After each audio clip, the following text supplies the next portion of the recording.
Okay. Okay, we're live. Okay, hello everybody. We are back again this week with another Opportunities in Biodiversity talk. So today, myself, Lisa, and Yoko will be talking about our experience in the International Youth Internship Program. So this program is federally funded through the Canadian government, and what they do is they give out several different organizations money in order to send individuals abroad. So they're usually, under normal circumstances, have 2 intake periods for the year, but it's kind of unclear as to what's going to happen due to COVID. So just make sure you stay tuned and keep checking out the International Youth Internship Program pages. So if you just Google them, you'll be able to find them. So this program is only for youth. So you have to be between the ages of 19 and 30 in order to participate. And for the particular one that the 3 of us did with Memorial University, you must have either a bachelor's degree or some sort of diploma. So there are some educational qualifications that you need in order to apply. And so the internship through Memorial in the past has gone to Belize, the Philippines, Vietnam, Tanzania, and Cambodia. However, there have been a little bit of changes in locations in the past couple of years. So the only ones I think that are still solidified, Lisa, you said, were Vietnam, the Philippines, and Belize. Yeah. Actually, yeah. Right, yeah. So it's a little bit unclear as to whether Tanzania and Cambodia will come back on board. Actually, Belize is also like finishing like next term, so like just one more round. So. Right, yeah. So this should be the last year of funding for this funding cycle, but they have been refreshed for the past like 10 years or more. I think 20 years maybe. So they should be getting another round of funding. So definitely, if you can't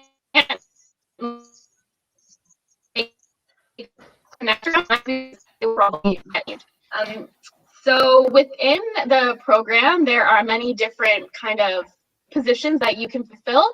All are related to the environment and sustainability. So you can go into either gender, food, education, climate change, marine studies, water, like water quality, tourism, or fisheries. Like technology, urban planning kind of positions. So there's a really large variety of what exactly is available and what you can do. So now I'm just going to talk a little bit about my experience.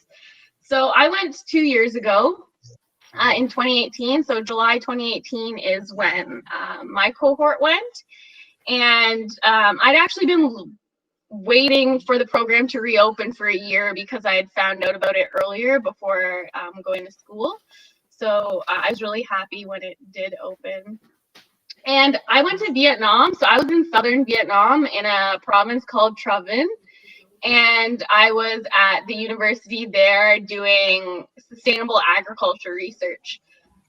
So as for how the positions go, the internship really is what you make it, which is something that's important to keep in mind when you're going. When you go, there's not this like super structured format that you're going into. And like you're not going into a project necessarily that is complete or that is ongoing. Sometimes you have to make your own project. That's what I ended up having to do. So I ended up doing 2 projects. So one was doing sustainable agriculture perceptions research with Vietnamese farmers. And for that, I ended up having one of my friends that I made there translate for me, which was which was a lot of fun. And just being on that level of independence. So it really is based on you. If you're not very determined to do it, then it's going to be a little bit difficult to get anything done. So you really have to kind of push if you have ideas. I also did a nanotechnology research component when I was there. So when I was asking around for people that might be interested in helping me, there was one professor in particular who was amazing, and his students helped me out, and I just got a lot of really good experience in that section. So in that way, it was very independent. It was a lot of independent research experience, like completely independent. Like you don't have a professor or a teacher who's worried about you or knows exactly what you want to do. Everything's kind of on you. So from the position standpoint, it was a good experience. It's really independent. I've never been so confused in my entire life, but at the same time, it was an amazing experience. And we made some really great friends, like Vietnamese friends, and we still talk to them even now, 2 years later. So each location gets at least 3 Canadians, so 3 fellow people from your cohort to go with you. And the 2 girls that I went with, we still talk to each other all the time. So you really do build lasting relationships with the people that you go with, and just being able to learn how to like navigate a new culture and learning how to deal with language barriers, learning the different politics or customs of a different country was very valuable, especially because Vietnam is a communist country. There are things that I realized we just weren't allowed to do. So when I wanted to do farmer surveys, I actually had to go through students. So students had to ask farmers because I wouldn't have been able to get government permission to talk to farmers within the amount of time that I was there. So it just kind of really teaches you or opens your eyes to the way that the world functions, or the way how North America and Western culture is very different from other areas of the world. Okay, I'm going to toss it over to Lisa to talk about her experience. So very similar to Fallon, I went to Vietnam, but I was more towards the central part of Vietnam. I was in a city called Nha Trang, which is famous for its beaches and its oceanside, which is fine because my work involves fisheries management. And actually, I was involved in 2 different projects. So my department head wanted me to study the conflict between tourism and fisheries and aquaculture.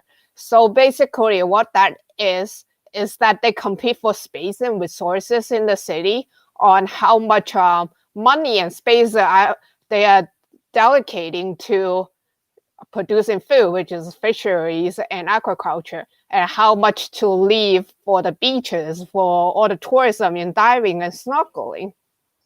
So that was one of my projects. And what's cool was actually during my time in Vietnam, we were also there was this holiday called Tet Holiday, which is Vietnamese New Year, and we got about a month off, which then I went to travel to the Philippines, and I kind of brought my project with me to continue looking at fisheries and tourism. And because I'm a diver, I went to a lot of places to dive in Philippines and get to interact with many operators in the dive industry, and talk to local fishermen and farmers on their view on sharing the space with the dive industry, which is very interesting because as expected, there's always conflicts and a lot of different issues that needs to be solved. My second project is not as exciting as but I learned a lot from it. Is basically studying hatchery techniques involved with mollusks, so like clams and snails.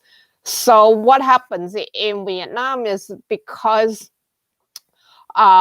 unfortunately, a lot of the fisheries degraded. So they actually relies a lot on aquaculture, and they export a lot of the seafood overseas. So in order to do that, they actually have research facilities to research best ways to get the seeds. So they would basically collect and grow the seeds up to 2 months old before selling off to aquaculture farmers when they will transplant them into the open water, and hence the increasing yield and profit. So that was something I never done before.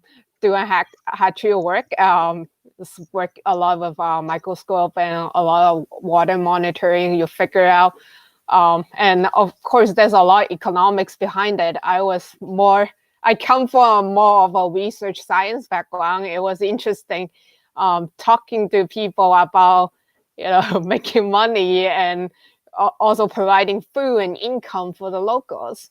So that was my two main projects. And also, just like I mentioned before, during our Canadian Conservation Court talk, I also brought my cigarette butt campaign to Vietnam. So I did some cleanups and some outreach campaigns while I was in Vietnam. But as Fallon mentioned, the Vietnamese work culture is very different. If you really want something done, you kind of have to keep pushing. You cannot wait for them to decide to give you work. If you're interested in something, you need to ask, you need to keep pushing. They would not just hand work over to you. Yeah, so that was my experience. I'm going to pass it over to Yoko. She was in the same cohort as I am, but she had the experience in Belize instead of Asia.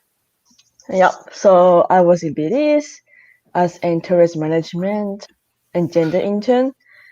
And my role, well, I was also I had the freedom of picking my own topic, anything related to tourism. And actually, I was the only one among 4 interns who had the freedom to do what I wanted. So I was part of the fisheries management intern. I was helping her measuring fish and recording the information, and while she was conducting interviews for local fishermen. So my role as tourism management intern was to go find scuba diving tourist vessels, as we were actually working with local stakeholders, and we were traveling through the ocean with their boats, and so we divided our time like 50-50. So the fisheries management was looking for local fishermen. Then my part was looking for the tourist vessels, and we didn't talk to the local operators, but the stakeholder, because they have a relationship with the tourism industry, they talked to the captains, and after we had the permission, I went onto the vessel and talked to the operators and to just have the social economic surveys. And if they allow, I will also talk to the scuba diving tourists to do really simple demographic questions. So that's one side. So during the interview, because it was the end of the year for the social economic survey area, I had to summarize and compile the data and reports written by previous interns, which were 2 cohorts. And after that, I just came up with, because I'm into environmental policy and marine protect area, which I forgot to say that our working location in Belize was actually in a atoll, which is a marine reserve. And so for that, I was working towards policies and recommendations for future planning for the stakeholder. So basically, my work was for the stakeholder, and this local stakeholder was trying to let interns collect data and help them have suggestions for the future. Yeah, that's pretty much it. So other than that, I also help with other like interns and other supervisors about their work. So basically, my work was actually all of our work, the 4 interns, were in the coastal resilience project. And so the other 3 interns were, other than fisheries management, it was water quality and climate change. So for climate change, it was basically mangroves and coral reefs. And water quality was just looking for water quality of the water at that all. So at the same time, we the interns also helped our supervisors their work. One of them was looking at mangroves and counting mangroves and some coral reef identification, which I didn't, but one of the interns did, so she helped that. So in a way, as both Faro and Lisa said, if we wanted to help, we can ask, but sometimes it doesn't work because every workplace doesn't have like perfect balance of supervisors. Some supervisors were reluctant and some were very really willing to give away their work. So I always say just ask away if you need more work and have time. And it was really great fun. And yep. Okay, so I'm just going to speak a little bit about some things that I think I missed at the beginning. So, like I said, it's fully funded by the government. And what that means is that your accommodation is fully funded, or you'll get a stipend to pay for your accommodation. So where I was staying in Vietnam, our accommodation was free. It was donated by the university. But in other locations, they'd make you pay out of the money that they give you to find your accommodations. Also, all your food is paid for. So how it works is they just give you a lump sum of money and then you can do whatever you want with that money. So I know that there were some of us who tried to spend as little money as possible, and there were others who just spent all of their money while you're there. On weekends and stuff, you can go on excursions. So you don't necessarily have to stay put exactly where you are all the time. Like your supervisors are really flexible and kind of open. Like we said, you really got to push if you want to get that work done. Another thing that I'm not sure if they did for other cohorts, but they did for mine, is that towards the end of our internship, Global Affairs Canada gave every participant $200 to spend on a project in country. Did you guys get that too? We were like $500 per 4. We get $500 for community engagement, but that's for both in country and in Canada. But because we got repatriated due to COVID, many of them did not do community engagement. Yeah, we didn't do that in Belize. Yeah, I was the only one in Vietnam that did mine. Okay, that's good. So my cohort got $200, and what we ended up doing is we pooled our money together. So 600 Canadian is a lot of it's I don't know, several million in Vietnamese dong. And we were able to establish an agroforestry research site in the agricultural land that the university owned. So that was a really amazing project, and I'd worked so much with the farmers there that it was just really a really special experience for all of us. Okay, I'll do the Belize side. So in Belize, the Belize was not cheap at all as Vietnam. It can be comparable to Canada, and we didn't get any accommodation fee or food. So I would say we actually probably spent more money than what they provided. So I would say it depends on the location. Yeah, I just wanted to jump in. I got to one. But if you guys have any questions, feel free to message us at Simon. which is Canadian Youth Biodiversity Network. We will be happy to answer. I will be happy to answer your questions. Me too. Belen and Yoko Yeah. will be What? around to answer questions for a few more minutes, I think. Yeah. So if anybody has any questions, feel free to ask them now. Maybe about like the application process, about the other individuals who we worked with.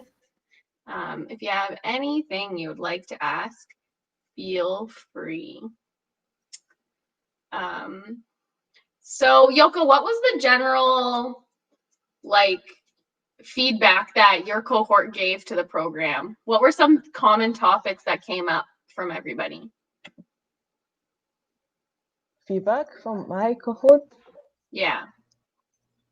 Well,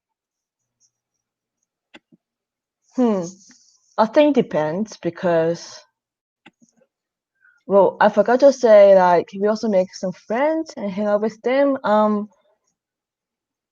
mean, in general, it was positive, but then I was the only one who had volunteer work, and then the communication could be confusing Right. because Definitely. one of them, I mean, they spoke English, there was just miscommunication between one intern supervisor and that. And yeah, well, actually, two of them had the same supervisor, and she was a PhD fellow, and so she was doing on her research, and those two interns were part of her. And well, actually, this PhD fellow didn't really have experience in water quality, so that intern had to like rely like on everything she could go up and try to look everything herself as best as she could. And the climate change intern, the supervisor had experience in that, and especially the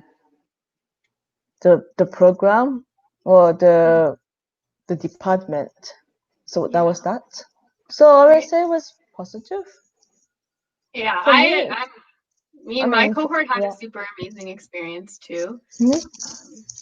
I just think that the main feedback was that a lot of people didn't go into structured positions, which I think is what we had expected, and that presented a challenge, especially to those who went into the internship not really having an idea about where they wanted to go in their career or what their interests were. It just kind of provided an extra little bit of a barrier.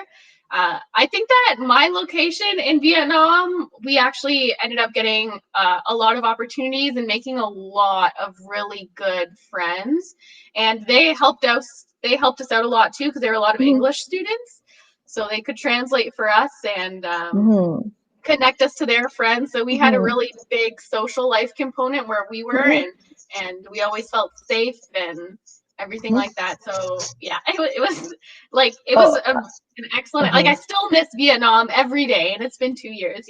Like No, actually, I'll add on. Actually, those three interns, they knew exactly what they wanted for their career, so for them it was perfect. For me, I have too many interests. For me, like this is interesting. If they gave me freedom of doing whatever I wanted, so I just go through my own interest and just go through it. So it was interesting. Yeah, that's all. Yeah, and Lisa. right, yeah. So yeah, any questions? Yeah. Any questions here? Yes, no, maybe so. But yeah, so hopefully the cohorts open again soon because it's a really amazing program. The IAP umbrella is not just with Memorial University. So if you are interested in the environment, or if you're interested in law or gender or community development or engagement, there are projects available for you. I know that the United Nations Association in Canada also has an IAP program that works more on like education and policy kind of work. So that's another way that you can approach this international development, environmental science kind of point of view within this internship program, but not necessarily with Memorial University. like we did. So before you go, they fly you out to Newfoundland, and there you have an orientation for about 5 days with other people in your cohort. So you get to meet everybody before you go, and you also get to be acquainted with those 3 or 4 people that you're going to be living with for the next 6 months. So it's a little bit buffer time. They also give you some training, some like cultural diversity training and sensitivity training. Another thing that often happened was you go through these emotional phases where you're like really excited and then you're a little bit sad because you're away from home and the culture is different, and you get like this culture shock period, and then you go back up and you're excited again. So it's definitely a roller coaster, but a super amazing, wonderful, life-changing experience for free. So, yeah.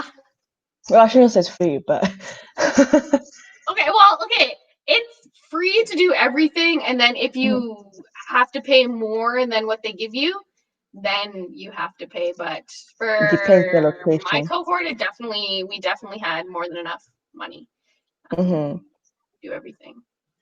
Yep.